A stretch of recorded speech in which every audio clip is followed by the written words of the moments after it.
ഇറാനും അമേരിക്കയും തമ്മിലുള്ള ഭിന്നതകൾ പരിഹരിക്കാനുള്ള ചർച്ചകൾ നടക്കുന്നു. ഒമാന്റെ തലസ്ഥാനമായ മസ്കറ്റിലാണ് ചർച്ചകൾ നടക്കുന്നത്. ഇരു രാജ്യങ്ങളും തങ്ങളുടെ നിലപാടുകൾ പ്രഖ്യാപിച്ച് മുന്നോട്ട് പോവുകയാണ്.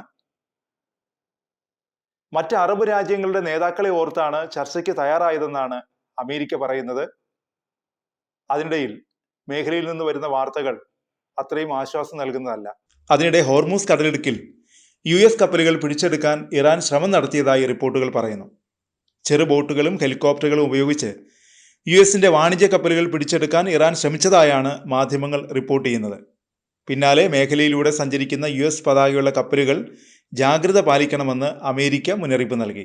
ഇറാന്റെ തീരത്ത് നിന്ന് പരമാവധി അകലം പാലിക്കാനാണ് US മാരിടൈം അഡ്മിനിസ്ട്രേഷൻ നിർദ്ദേശം നൽകിയിരിക്കുന്നത്. ഇറാൻ തീരത്ത് നിന്ന് പരമാവധി അകന്ന് ഒമാൻ തീരത്തോട് ചേർന്ന് കപ്പലുകൾ സുരക്ഷിതമായി സഞ്ചരിക്കണമെന്നുമാണ് നിർദ്ദേശം. കപ്പലുകളിൽ കടന്നു കയറാൻ ഇറാൻ സേന ശ്രമിച്ചാൽ കപ്പൽ ജീവനക്കാർ ബലം പ്രയോഗിച്ച് അവരെ തടയരുതെന്നും മുന്നറിയിപ്പിൽ പറയുന്നുണ്ട്.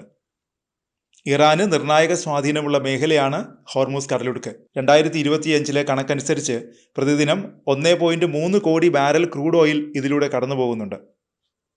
സമുദ്രമാർഗമുള്ള ക്രൂഡ് ഓയിൽ നീക്കത്തിന്റെ 1/3 ഈ മേഖലയിലൂടെയാണ് കടന്നു പോകുന്നത്. വലിയൊരളവിൽ പ്രകൃതിവാതകവും ഇതിലൂടെ കൈമാറ്റം ചെയ്യപ്പെടുന്നുണ്ട്. ഇതിലുണ്ടാകുന്ന ചെറിയ തടസ്സങ്ങൾ പോലും രാജ്യാന്തര എണ്ണ വിപണിയെ സാരമായി ബാധിക്കും.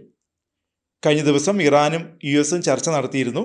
ഒമാനിലെ മസ്കറ്റിൽ വെച്ചായിരുന്നു ചർച്ച. പിന്നാലെ US പ്രസിഡന്റ് ട്രംപും ഇസ്രായേൽ പ്രധാനമന്ത്രി ബെഞ്ചമിൻ നെതന്യാഹുവും കൂടിക്കാഴ്ച നടത്താൻ ഒരുങ്ങുന്നു. US ഇറാനെ ആക്രമിക്കാൻ ഒരുങ്ങുന്നതായി റിപ്പോർട്ടുകൾ വരുന്നുണ്ട്. ഈ സാഹചര്യത്തിൽ ട്രംപ് നെതന്യാഹു കൂടിക്കാഴ്ചയ്ക്ക് വലിയ പ്രാധാന്യമുണ്ട്. മസ്കറ്റിലെ ചർച്ചയെക്കുറിച്ചുള്ള വിവരങ്ങൾ പുറത്തു വന്നു. സമാധാന ആവശ്യങ്ങൾക്ക് ആണവ ഗവേഷണം നടത്താൻ അവകാശമുണ്ടെന്ന് ഇറാൻ ചർച്ചയിൽ വാദിച്ചെന്നാണ് റിപ്പോർട്ട്. ആണവ പരീക്ഷണങ്ങളിൽ അമേരിക്ക അടക്കമുള്ള രാജ്യങ്ങളുടെയും അന്താരാഷ്ട്ര ഏജൻസികളുടെയും നിരീക്ഷണം അനുവദിക്കും. ഇതിനു പകരമായി തങ്ങൾക്ക് മേലുള്ള US സാമ്പത്തിക ഉപരോധം അവസാനിപ്പിക്കണമെന്നും ഇറാൻ ആവശ്യപ്പെട്ടിട്ടുണ്ടെന്നും മാധ്യമങ്ങൾ റിപ്പോർട്ട് ചെയ്യുന്നു. ഇറാനും US-ഉം തമ്മിലുള്ള ചർച്ചകൾ തുടരുമെന്നാണ് ഇരു വിഭാഗങ്ങളും അറിയിച്ചത്. ഇറാന്റെ ബാലസ്റ്റിക് മിസൈൽ ശേഷി കുറയ്ക്കാനുള്ള വ്യവസ്ഥകളും ചർച്ചാ വിഷയമാക്കണമെന്ന് ഇസ്രായേൽ ആവശ്യപ്പെട്ടിട്ടുണ്ട്. ലെബനനിലെ ഹിസ്ബുള്ള, പലസ്തീനിലെ ഹമാസ് തുടങ്ങിയ സംഘടനകളെ സഹായിക്കുന്നത് ഇറാനാണെന്ന് ഇസ്രായേൽ നേരത്തെ തന്നെ ആരോപിക്കുന്നുണ്ട്.